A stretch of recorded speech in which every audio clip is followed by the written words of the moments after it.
let's talk about something that I'm totally lost in. I'm excited about this. I like this more than DDR. Spray me with confetti. 5D laser storage is going to be available not at a retailer near you anytime soon. Probably not. Let's bring So, this up. I'll let you talk about this. I'll let you just take it from here. because I perfectly understand it. 5D storage, in a nutshell, it doesn't write fast, but it has tons of storage. So yeah, as this article headlines here from Tom's Hardware mentions that it has like 10,000 times the density of Blu-ray. Like that's a lot of storage.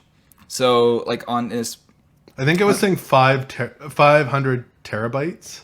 yeah, I think maybe that image there is the example. Like that would be able Yeah. to hold like 500 terabytes, which Yeah. is a lot of data.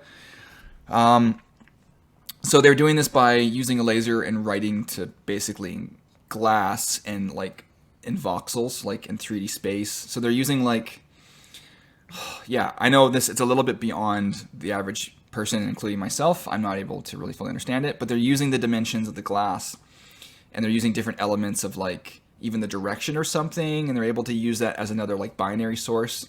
So there's like 5 dimensions then of data they're able to read to compact the storage.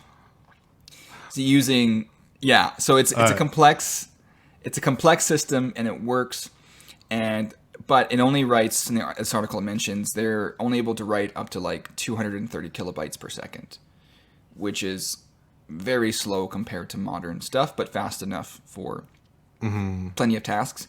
So Well, and they're talking about it would be great for backup storage for libraries or museums, things like that, Yeah. where they don't need to access it quickly, but yeah, they need to store lots of stuff. yeah. So, Like it'd be terrible for security camera systems and stuff like that. Like it just wouldn't like you need, but for anything that doesn't need to be like super fast written, you can wait. It's great. Like say for example, you had just like old hard drives of old backed up footage. You can just leave it writing and you can set it to, you could write, let's say 100 terabytes of footage, you could write it to this thing and leave it. And later if you need to get those back later, yeah, it's perfect. It's like an archival medium. What I didn't see mentioned though is how fast it's able to read. And I didn't find that information at least from this article. no. So if the read speed is decent, like I'd be curious, because if the read speed is decent, that's the bigger deal in my books. Well, it said that the design, or they can design a system that can fill the same 500 terabyte in a mere 60 days. I mean, that is a lot of data. Yeah. And if it's just for archival purposes, that's fine. It's okay. And I think who would be really interested in this is actually, in a previous episode, we were talking about how tape was still being used as an archival medium. Yes. And so for example, say on YouTube, say that there was like 1,000,000 terabytes of video of like cat videos that weren't accessed for like a year. Okay. Yeah. Let's just say there was like all these cat videos, like 100, say there's 1,000,000 terabytes, but they were like never accessed in like a year. So they want to keep them in case, so that, and if somebody does happen to watch that cat video randomly, it can then pull it from the archival. It would need to be fast enough still to read it. to read it. Yeah.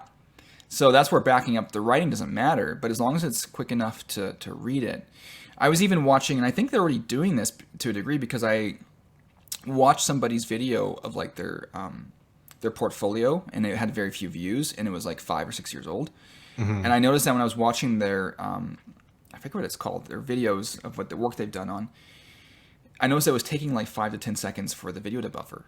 To start. Interesting. So what I think may have happened is that I think YouTube may have had it in an archival backup, and then because I was like the random person that showed up, I think it was then pulling it to a more faster medium. And now it may keep it in the faster medium for the next like year or something. Yeah. So this kind of storage, even for companies like YouTube, could be a pretty big deal. Well, and maybe they store, that's an interesting concept, that they might store stuff that's getting watched at a quicker access. Yeah, they keep that on like the faster mediums, And if something has been watched for 5 years, they can back it up on the slower stuff, something like this.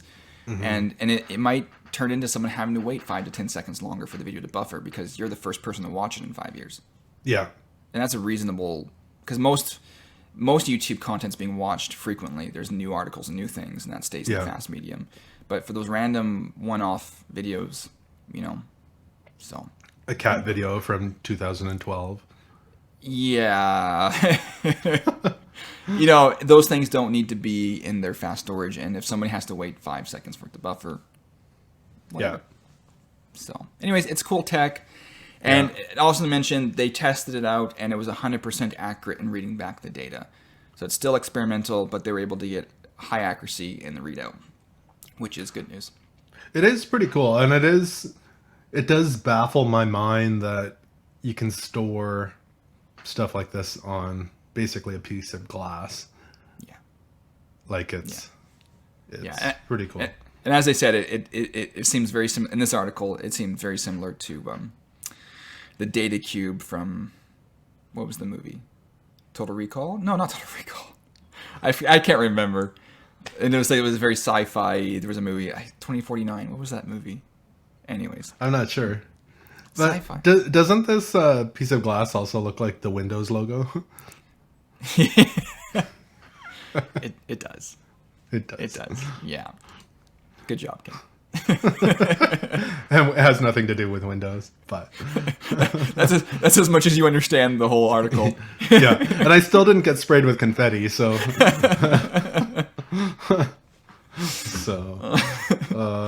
that's good stuff. Yeah.